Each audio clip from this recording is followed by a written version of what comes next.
இன்னிக்கும் தண்ணி இல்லையே என்று உதட்டுச் சாயம் பூசிய வண்ணம் சாயா கேட்டாள். ஜமுனா பதில் சொல்லாமல் காலி தவலைகளை கீழே வைத்துவிட்டு மூடியிருந்த உயர டிரம்மை திறந்து பார்த்தாள். 2 லோட்டா தண்ணிதான் எடுத்துண்டேன். பயந்து போயிடாதே என்று சாயா சொன்னாள். ஜமுனா சொன்னாள், இன்னிக்கு இதைக் காலி பண்ணலேன்னா நாத்தமெடுத்து புழுகூட வந்துடும். நான் இன்னிக்கும் குளிக்காம ஓடுகுலோனைப் போட்டுண்டு ஏமாத்தறேன். நாளைக்கு இங்கே முடியலேன்னா ஆபீஸிலேயே யாவது குளிச்சுடப் போறேன் டோட். நீயாவது ஆபீஸே குளிக்கலாம். நான் எங்கே போய் குளிக்கிறது? சாயா தன் தலைமுடியை 2 கைகளால் உயரத் தூக்கிச்சரி செய்த வண்ணம் ஜமுனாவை அகலக்கண் விரித்துப் பார்த்தாள். பிறகு பாட்டி வீட்டுக்குப் போய் குளிக்கலாம் என்றாள். பாட்டி வீட்டுக்கு நான் போகவே மாட்டேன் என்று ஜமுனா சொன்னாள். பாட்டி நிச்சயம் அம்மாவைக் கூட்டிண்டு போயிடுன்னு கூச்சல் போடுவாடோட் பாவம் அம்மா என்றாள் சாயா.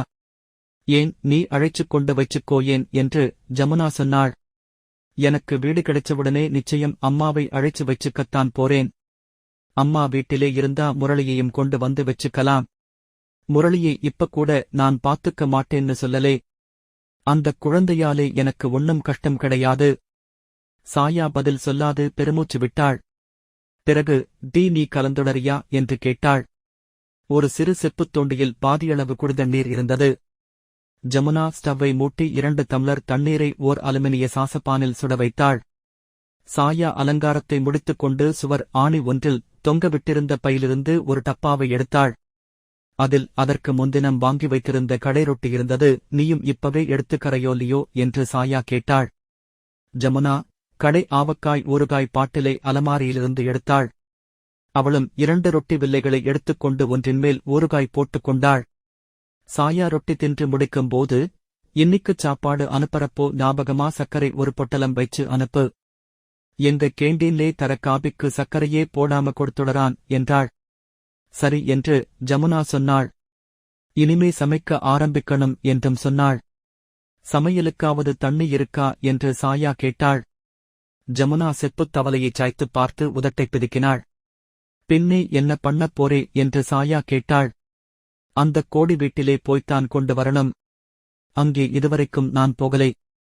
வீட்டுக்கார அம்மாளைக் கேட்டு 2 சொம்பு தண்ணி கொண்டு வந்துக்கணும் டோட். கோடி வீட்டிலே மட்டும் எப்படி தண்ணி வருது? என்னமோ அந்த ஒரு வீட்டிலேதான் கொஞ்சம் தண்ணி வரதாம். நீ ஆபீஸுக்குப் போன புறம் அங்கேதான் போகப் போறேன். நான் இன்னும் 4 நாள் பாக்கப் போறேன். அப்பவும் தண்ணிக்கு இப்படித்தான் தொங்கணும்னு இருந்தா நான் பேசாம ரெட்டி ஹாஸ்டல்லே போய் சேர்ந்துடப் போறேன். ஜமுனா பதில் சொல்லவில்லை. அந்த ஹாஸ்டலில் வேலைக்குப் போகாத பெண்களுக்கு இடம் கிடையாது. ஜமுனா கொதிக்கும் தண்ணீரில் 2 ஸ்பூன் தேயிலையை போட்டு சாஸ்பானை கீழே இறக்கி வைத்துவிட்டு ஸ்டவ்வை ஊதி அணைத்தாள். மண்ணெண்ணெய் புகை குப்பென்று வந்தது. நீ ஹாஸ்டலுக்குப் போ. நான் ஊர் மேயப் போறேன் என்று ஜமுனா சொன்னாள். உன்னை யாரு ஊர் மேயப் போகச் சொன்னா? இந்த மெட்ரிக் பரீட்சையை ஒரு தடவை குண்டூர் போய் எழுதுன்னு எவ்வளவோ சொன்னேன். நீ அந்த பாஸ்கர் ராவ் உன்னை பெரிய ஹீரோயினா பண்ணிடப் போறான்னு அவன் பின்னாலே ஓடினே. கல்யாணம் ஆனவனை நம்பி எவளாவது ஓடுவாளா? இதெல்லாம் இன்னும் சொல்லிண்டிருக்கான்னு தானே பாட்டி வீட்டுக்கு நீ போகாம இருக்கே.